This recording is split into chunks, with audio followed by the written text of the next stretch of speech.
Election Commission highlights critical role on media in ensuring credible, fair and transparent HOR elections. World Radio Day observed today across the globe celebrated radio as one of the most trusted and accessible media forms. 19th session of National Assembly ends. Chair Dahal says Assembly succeeds despite adverse political situation. BNP secures election victory in Bangladesh election. Referendum on reforms passed. US President Trump revokes key EPA climate rules, easing auto emission standards. And Nepal's football body ANFA resumes elections preparation after Patan High Court lifts stay order.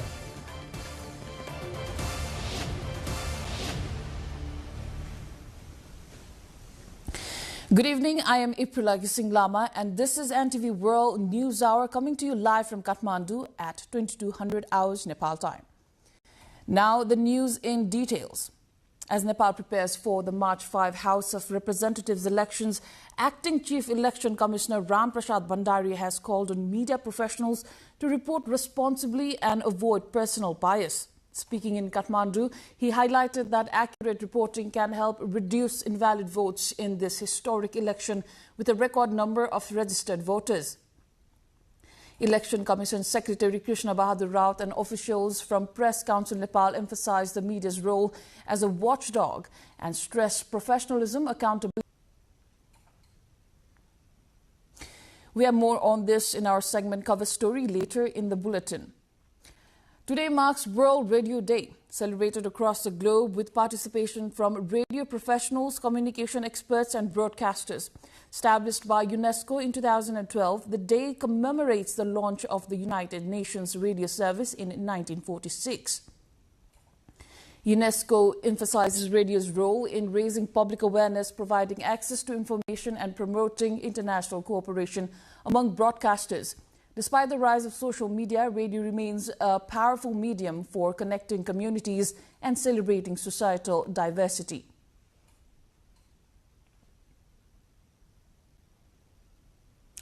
We will delve into this more on our issue of the day later in the bulletin. In other news, Nepal's 19th session of the National Assembly has officially concluded, with President Ramchandra Paudel ending the session at midnight on February 9th, following the Council of Ministers' recommendation. National Assembly Chair Naren Prasad Dahal described the session as short but productive, noting that important legislative work was accomplished despite the country's challenging political environment. During the session, the annual report of the Muslim Commission for fiscal year 2024-25 was presented, alongside studies on federal legislative interrelationships and child participation under the Children's Act, Law and Parliamentary Affairs Ministers, including Anil Kumar Sinha and Sushila Karki, participated in presenting these key reports. Chair Dahal emphasized that the session's outcomes were significant and would serve as a source of pride for the National Assembly in the future.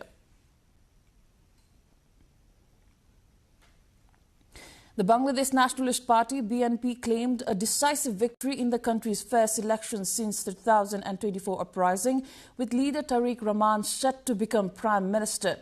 Updated Election Commission figures show the BNP winning 209 of 297 announced seats, while Jamaat-e-Islami took 68, Independent 7 and the National Citizen Party 6. Voter turnout was 59%, and alongside the parliamentary vote, over 60% of citizens approved a referendum on government reforms. Meanwhile, Nepal's Prime Minister Sushila Karki has extended warm congratulations to the government and people of Bangladesh on the successful completion of the country's 13th national parliamentary election. In a congratulatory message shared on social media, the Nepal's Prime Minister praised the peaceful conduct of the polls, describing the election as a significant democratic milestone for Bangladesh. Karki commended the people of the country for their active participation and commitment to democratic values. U.S. President Donald Trump has revoked the 2009 EPA endangerment finding, removing a key scientific basis for U.S. climate regulations and eliminating greenhouse gas standards for automobiles. The White House called the move the largest deregulation in American history, saying it will lower car costs by $2,400 per vehicle. Critics warn the rollback could worsen climate change, favor gas-guzzling cars, and undermine the U.S. electric vehicle market. Legal challenges are expected as environmental advocates emphasize the health and environmental benefits of existing regulations.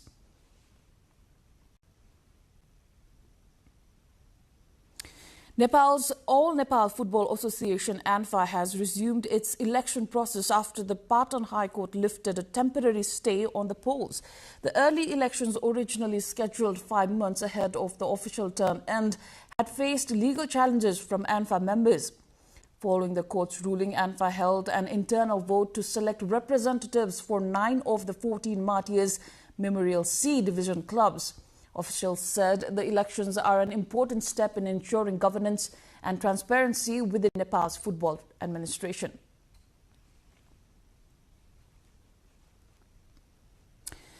Before screens and streams, there was a signal that carried the world in its sound. Stay tuned as we celebrate the timeless voice of radio, still connecting hearts across every frequency in our issue of the day after this break.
You're watching NTV World News Hour. Time for Issue of the Day. Radio is a medium that spoke to the world long before the digital age began, carrying stories, culture, and collective memory across generations. Now, even in an era of algorithms and artificial intelligence, radio's real human voice continues to inform, comfort, and connect communities worldwide. In times of crises and celebration alike, radio remains a trusted companion, offering empathy, reassurance, and a sense of belonging that technology alone cannot replace. Our colleague Diksha Awasthi takes a look.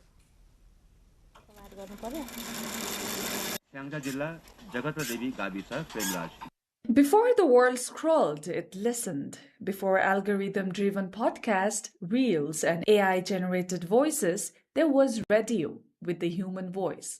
Today on World Radio Day, we reflect on the surviving strength of radio, a medium that has informed, educated, and connected societies for more than a century, a companion through both crisis and celebration. Observed every year on February 13, World Radio Day was proclaimed by UNESCO to recognize radio as one of the world's most accessible and trusted forms of media. This year's theme highlights radio's evolution in a rapidly transforming digital and AI-driven landscape. In Nepal and across the globe, radio has played a crucial role in democratic movements, disaster response, public health awareness, and community development. In geographically challenging terrains and remote communities, it has remained a lifeline delivering news, education, and hope where other platforms often cannot reach. But as artificial intelligence reshapes content creation